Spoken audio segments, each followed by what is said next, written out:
जो साहिब इख्तिदार हैं, मैं ये कहना चाहता हूं कि इस मुल्क की तारीख में वाहिद पीपल्स पार्टी है जिसने अपना खून देके पाकिस्तान की तारीख को मुरतब किया है।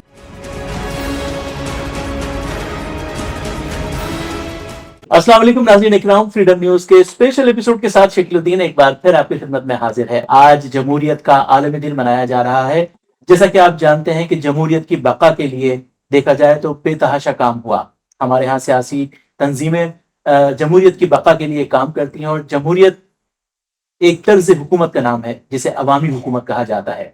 आज जमहूरियत के आलमी दिन के मौके पर हम आपको लेकर आ गए हैं जनाब एंडी खान साहब के पास, और एंडी खान साहब का ताल्लुक पाकिस्तान पीपल्स पार्टी से है। और अगर ये कहा जाए कि पाकिस्तान की तारीख में सियासत में सीनियर रहनुमा के तौर पर मंजर आम पर है तो गलत ना होगा। गुफ्तगू का आगाज करते हैं जनाब एंडी खान साहब से। एंडी खान साहब, प्रोग्राम में खुश आमदीद कहेंगे आपको। शुक्रिया। एंडी खान साहब, मैंने गलत तो नहीं कहा कि सियासी उफक पर अगर देखें तो एंडी खान साहब सीनियर रहनुमा के तौर पर जगमगाते नजर आते हैं? ये तो आपका ऑब्जर्वेशन है, मैं क्लेम नहीं करता। एंडी खान साहब, जमहूरियत हम ये देखते हैं कि पाकिस्तान की अगर हिस्ट्री देखें तो जनरल याहिया, मुशर्रफ, ज़ियाउल हक और फिर अय्यूब खान, इस तरह के हमें निज़ाम नजर आए। जमहूरियत को नुकसान पहुंचा, ये जमहूरियत को परवान नहीं चढ़ने दिया, तो क्या कहेंगे? बुनियादी बात यह है कि पाकिस्तान मारज़ वजूद में ही जमहूरियत के जरिए से आया था। बेशक बानी पाकिस्तान हजरत कायदे आज़म एक डेमोक्रेटिक शख्सियत थे जी। एक बड़े लॉयर के होने के बावजूद जमहूरियत उनके मिजाज का हिस्सा थी जी हाँ। और उन्होंने कोशिश ये की कि जब अंग्रेज यहाँ से निकाले जा रहे थे और बर सगीर को आज़ादी मिल रही थी तो उस वक्त कायदे आज़म की कोशिश ये थी कि हिंदुस्तान मुत्तहद रहे। उन्होंने कभी नहीं चाहा था कि डिवाइड हो, लेकिन कांग्रेस के लीडरशिप, खासतौर पर जवाहरलाल नेहरू और सरदार पटेल, वो बहुत नेगेटिव जज्बे के लोग थे और वो नहीं चाहते थे कि मुसलमान जो हैं उन्हें कानूनी और यानी कहना चाहिए कि लीगल इख्तियारात मिले। इसीलिए कायदे आज़म ने लखनऊ पैक्ट के तहत इस बात की कोशिश की थी कि बर सगीर की आज़ादी से पहले पहले मुस्लिम उम्मा के हुकूक का फैसला किया जाना चाहिए जी। क्योंकि मुसलमानों की बहुत बड़ी आबादी थी। अभी आज भी देख लें, जितने मुसलमान पाकिस्तान में इतने ही मुसलमान हिंदुस्तान में, इसने कमोबेश बांग्लादेश के अंदर है। तो इतनी बड़ी अक़लियत को नज़रअंदाज नहीं किया जा सकता। कायदे आज़म की कोशिश ये थी कि उनके हुकूक की ज़मानत दी जाए। हालांकि गांधी ने ऑफर किया था कायदे आज़म को कि आपको हिंदुस्तान का वज़ीर आज़म बनाया जाएगा। कायदे आज़म ने जवाबन कहा कि मैं इंटरेस्टेड नहीं हूँ इस बात में, मैं मुस्लिम उम्मा के हुकूक की हिफाजत चाहता हूँ। तो ये सबसे डेमोक्रेटिक रवैया था और कायदे आज़म ने जमहूरियत के लिए जद्दोजहद की और जमहूरी ज़राए से पाकिस्तान को हासिल किया। ठीक। अच्छा, अब जब पाकिस्तान बन गया एंडी खान साहब, तो कुछ ही अरसे के बाद हमने देखा कि जनरल याहिया की हुकूमत आ जाती है। तो क्या उस वक्त जमहूरियत इस काबिल नहीं थी कि वो हुकूमत कर सकती या मुल्क को चला सकती? बदकिस्मती ये है कि पाकिस्तान के मारज़ वजूद में आने के चंद महीनों के बाद बानी पाकिस्तान हजरत कायदे आज़म का इंतकाल हो गया जी। और उन्हें वक्त नहीं मिल सका कि वो सेटअप कर सकें चीज़ों को जी। वो सही तौर पर शराइ जिसे कहना चाहिए पाथ ऑफ द वे उसको इंस्टीट्यूट कर सकें। और अब आप ये देखिए कायदे आज़म ने कि जो 11 सितंबर की तकरीर है उसमें पूरा चेक आउट कर दिया एक प्लान फॉर द पाकिस्तान। अब इसके बावजूद भी अब कंपैरेटिवली आप देखें, जब पाकिस्तान का जिक्र आता है तो हिंदुस्तान का भी जिक्र होता है। बेशक हिंदुस्तान में आज़ादी के बाद 17 बरस तक एक वजीर आज़म रहा जवाहरलाल नेहरू, अनडिस्टर्ब 17 बरस तक वजीर आज़म रहा और इस तरह से प्लानिंग वहां होती रही, 5 ईयर प्लान आए। लेकिन ऑन दी कंट्रेरी हमारे मुल्क में ऐसा नहीं हुआ। हम शुरू से डिस्टर्ब हुए। कायदे आज़म के बाद अनफॉर्चुनेटली लियाकत बाग में लियाकत अली खान को शहीद किया गया और ये पता आज तक नहीं लग सका है किसने शहीद किसका हाथ था। हालांकि सबको मालूम है, लेकिन कोई तारीख کہ اوراق کے اوپر اس کے ڈسکلوز نہیں کیا کیا گیا. یہ کہیں گے کہ جمہوری قتل پہلا یہ وہی تھا؟ پہلا قتل تھا بلا شبہ.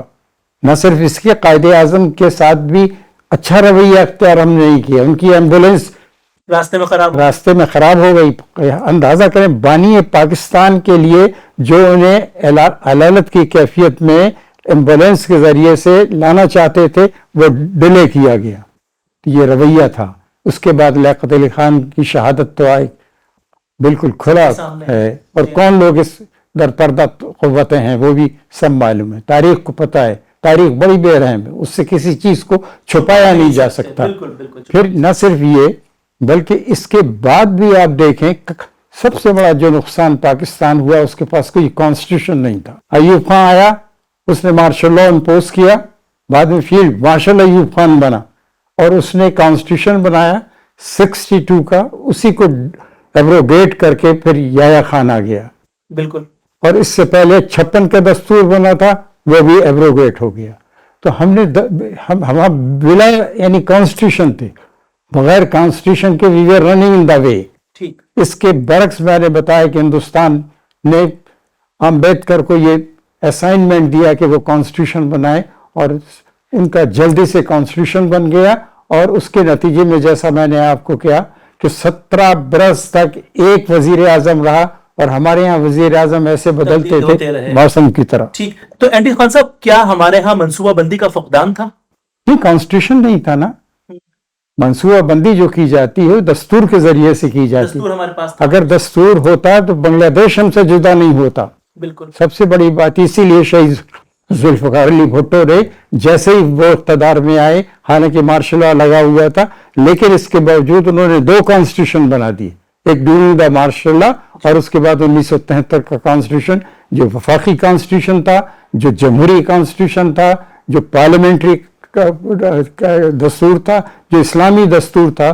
تو میں یہ بتانا چاہتا ہوں کہ شہید ذوالفقار علی بھٹو نے مختصر ترین وقت کے اندر جو کانسٹیٹیوشن بنا دیا, بڑا کام کر. اور اگر یہ کانسٹیٹیوشن ہوتا تو سقوط ڈھاکہ نہیں ہوتا, اس کے تحت فیصلہ ہو جاتا. ٹھیک ہے. اچھا اینڈی خان صاحب, ایسا نہیں لگتا کہ جمہوری حکومتیں اپنے مفاد کے لیے کام کرتی ہیں, تبھی یہ ڈکٹیٹر نظام جو ہے ہم پر رائج کر دیا جائے؟ نہیں, آپ درست کر رہے. ہمارے یہاں جمہوریت گرو نہیں کی گئی, ایوولوشن نہیں ہوا, ارتقا نہیں ہوا, اور اس کا نتیجہ یہ ہوا کہ غیر یعنی کہنا چاہیے کہ اسٹیبلشمنٹ کی قوتیں ہیں انہوں نے ٹیک اوور کیا. ایوب خان نے, یحییٰ خان نے, جنرل ضیاء الحق نے, مشرف نے.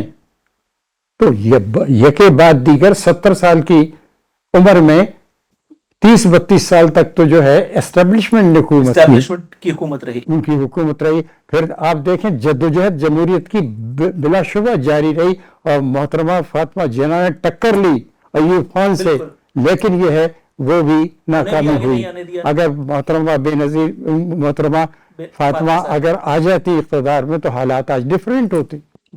اور اسی طرح سے آپ نے دیکھا یحییٰ خان کا جو رول تھا, وہ چاہتا تھا کہ اپنے آپ کو یہاں قائم دائم رکھے. ایف ایل او اس نے بنا دیا کہ 90 ڈیز کے اندر اندر دستور بناؤ ورنہ میں مارشل لا لگا دوں گا, اور مارشل لا تو لگا ہوا تھا, اور اسٹرینتھن کر دوں گا.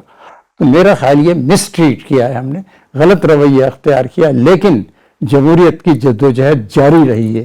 ذوالفقار علی بھٹو کا ایرا دیکھ لیں, پھر محترمہ بے نظیر بھٹو کا ایرا دیکھیں, پھر اس کے بعد جو ہے نواز شریف کا ایرا دیکھیں. یہ جمہوری حکومتیں تھیں, اور آج بھی مسئلہ اس بات کا ہے کہ ہمیں اکٹھے ہو کے تمام جماعتوں کو جمہوریت کے تحفظ کے لیے کوئی لاہ عمل تیار کرنا چاہیے. اور ہمارے پاس ہے, محترمہ بے نظیر بھٹو نواز شریف کے درمیان جو معاہدہ ہوا تھا چارٹر آف ڈیموکریسی, اسے امپلیمنٹ کریں. اگر چارٹر آف ڈیموکریسی کو امپلیمنٹ کر دیں تو تمام خطرات سے ہم بالکل فائدہ. اور دونوں بڑی جماعتوں کے قائدین نے اس پر سائن کیے ہیں, وہ پڑا ہوا ہے کولڈ اسٹوریج میں, ردی پیپرز کی نظر ہوا. بالکل. اچھا اینڈی خان صاحب, کہا ہی جاتا ہے کہ جب ڈکٹیٹر نظام آتا ہے, فوجی حکومت آتی ہے, تو ملک ترقی نہیں کرتا. جمہوری حکومتیں آتی ہیں تو ملک ترقی کی طرف بڑھتا ہے. اس کی وجہ یہ ہے کہ جمہوریت میں کشمکش رہتی ہے. جمہوریت آتی ہے تو اسے ڈسٹرب کرتے ہیں. خود آپ کو پیپلز پارٹی دیکھیں, اس کے مقابل مشرف نے ایک جماعت بنا دی, अयूब खान ने जमात बनाई, और तो इस तरह से जमहूरियत को फ़रोग़ देने के लिए मौका फराहम नहीं किया जाता।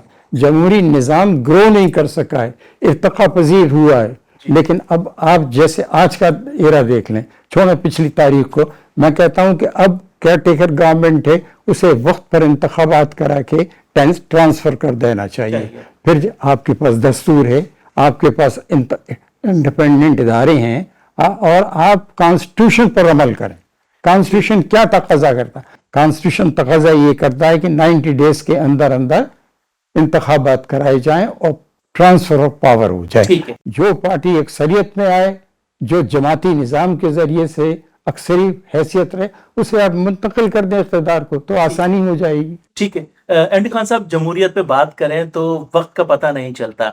मैं चाहूंगा कि वक्त को समेटते हुए इस बात का भी जवाब जरूर दीजिए कि आज जब जमहूरियत हम देख रहे हैं कि जमहूरियत का अमल आगे भी मुकम्मल होगा, लेकिन देखा ही जाता है कि जब जमहूरी हुकूमतें आती हैं तो जमहूरी निज़ाम नाफिज होने के बाद आपस में ही इतने ना इत्तफाकियां फैल जाती हैं कि वो जमहूरी निज़ाम जो होता है वो डिसबैलेंस हो जाता है। उसकी वजह यह है कि हम कॉन्स्टिट्यूशन को नहीं फॉलो करते हैं। चले, इससे पहले दस्तूर नहीं था, 62 के दस्तूर में अयूब खान ने एब्रोगेट किया, फिर 56 का दस्तूर था, उसे एब्रोगेट किया। लेकिन अब तो हमारे पास मुतफ़िक़ा दस्तूर है, जमहूरी दस्तूर है, वफाकी दस्तूर है, पार्लिमानी दस्तूर है, और उसमें इख्तियारात का तयन कर दिया गया है। इंडिपेंडेंट होना चाहिए तमाम इदारे, और वो अपनी जुरिस्डिक्शन में रहे।